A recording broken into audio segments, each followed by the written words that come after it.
Ivoirienne, Ivoirien. Depuis ma sortie de prison, je me suis régulièrement adressé à vous pour partager avec vous mon espérance en une Côte d'Ivoire qui compte dans le concert des nations.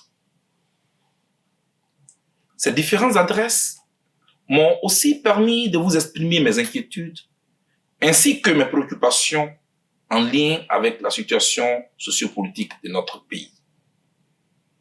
Aujourd'hui, je me tiens encore devant vous, relativement aux tensions et autres violences qui ont secoué et endeuillé malheureusement notre pays ces dernières semaines. Je voudrais, à ce stade de mon propos, m'incliner devant les dépouilles des disparus et présenter mes condoléances les plus attristées aux familles endeuillées. C'est l'occasion pour moi de présenter mes souhaits de prompt rétablissement et de courage aux blessés et à leurs familles. En effet, depuis la décision du président Alassane Ouattara de briguer un troisième mandat, la Côte d'Ivoire, notre pays, a renoué avec ce qui malheureusement s'apparente désormais à une culture électorale dans notre pays, c'est-à-dire la violence. Le troisième mandat du président de la République, s'il est le souhait des militants du RHDP, reconnaissons-le, est controversé, sinon conflictuel, en ce qu'il a déjà causé des morts et des blessés. Ce troisième mandat compte déjà ses premiers déplacés dans plusieurs localités de notre pays. On aurait dit que la Côte d'Ivoire traîne malheureusement cette mauvaise tradition de violence électorale depuis plus de 2 décennies. Elle a commencé avec quelques blessés en 1990, lors des premières élections multipartisanes, pour occasionner ses premiers morts en 1995 au compte du boycott actif. Le scrutin de l'an 2000 n'a pas fait d'exception, tant l'on se souvient encore des conditions dans lesquelles le président Laurent Gbagbo est parvenu au pouvoir, malgré sa large victoire à ces élections. En 2002, seulement 2 ans après les élections, une rébellion armée a endeuillé notre pays, pour des raisons que ses auteurs ont abondamment expliquées et sur lesquelles je ne compte pas revenir ici. Toujours est-il que les élections de 2010, qui avaient pour mission de normaliser et de stabiliser la vie politique, se sont muées en une guerre civile. Au lieu de compter les votes des Ivoiriens, ce sont plutôt les corps sans vie des Ivoiriens qui ont été comptés, hélas. Officiellement, l'on parle de plus de 3000 morts, sans oublier les milliers de nos concitoyens toujours en exil pour les uns et en prison pour les autres, du fait de cette même crise. Même les élections de 2015, qui ont eu lieu en l'absence du plus grand rival du président Alassane Ouattara, se sont aussi soldées par plusieurs morts et blessés. Les observateurs de la vie politique ivoirienne se souviennent encore des violences et des théories consécutives aux élections municipales de 2018. Bassam, Port-Boué, Plateau, Abobo, Divo, pour ne citer que ces exemples parmi tant d'autres. Un tel déclenchement de violence pour de simples élections locales laissait déjà présager les signes avant-coureurs d'un embrasement certain. C'est peu dire d'affirmer que la Côte d'Ivoire est devenue une poudrière en attente d'explosion. Les ingrédients sont déjà là. Le bûcher est fait. Il n'attend que la flamme. Et la décision du président Alassane Ouattara de briguer un troisième mandat a mis le feu aux poudres. Depuis l'annonce de cette décision, la Côte d'Ivoire a commencé à compter ses premiers morts, ses premiers blessés et ses premiers prisonniers politiques préélectoraux. Les sources officielles indiquent une dizaine de morts et plusieurs blessés.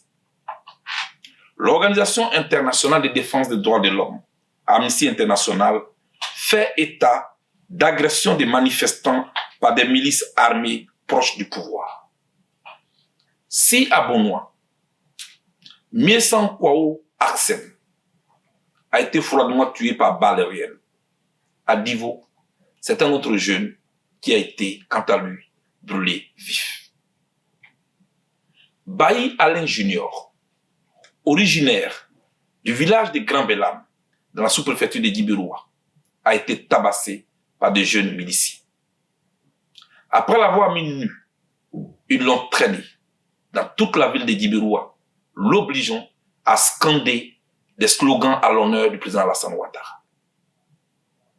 Cette scène de torture et d'humiliation s'est déroulée sous la houlette de M. Sir Kambou, connu sous le sobriquet de Harley, président de la jeunesse du RHDP, parti au pouvoir à Djibiroua. À ce jour, la justice ivoirienne reste malheureusement toujours muette à ce sujet. Ce sont plutôt deux dames, Pulchéri Gbali, membre de la société civile, Anne-Marie Bonifon, présidente de la section Côte d'Ivoire des Générations et Peuples Solidaires, GPS, et leurs collaborateurs qui croupissent en prison, hélas. Ce triste tableau nous interpelle tous. Il nous met face à nos responsabilités.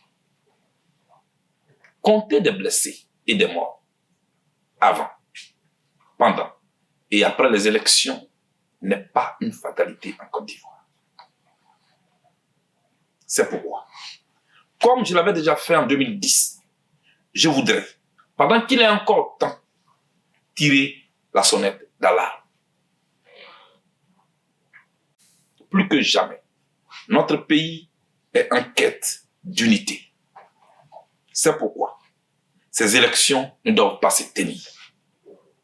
Organiser le scrutin électoral du 31 octobre 2020 dans les circonstances actuelles serait conduire notre pays droit dans le mur.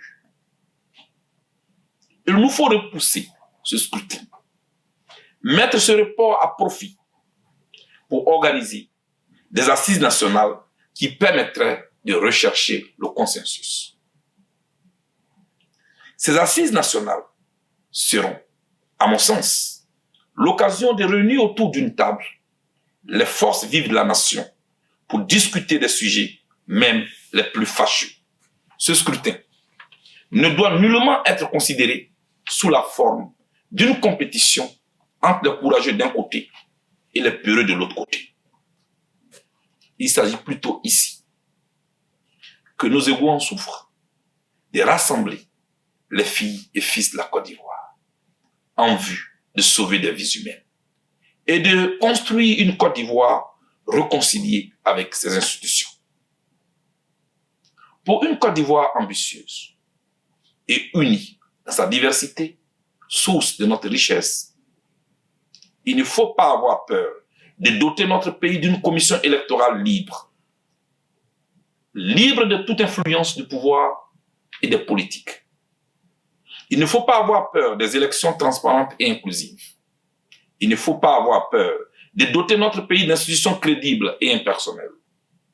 Il ne faut pas avoir peur de nommer un juge indépendant à la tête du Conseil constitutionnel. Il ne faut pas avoir peur de libérer la parole politique pour que s'exprime la pluralité. Il ne faut pas avoir peur de la confrontation des idées. Il ne faut pas avoir peur de l'audit de la liste électorale pour la rendre crédible. En un mot, il ne faut pas avoir peur de la démocratie. Que Dieu bénisse et protège la Côte d'Ivoire, notre pays. Charles Blegoudé, je vous remercie.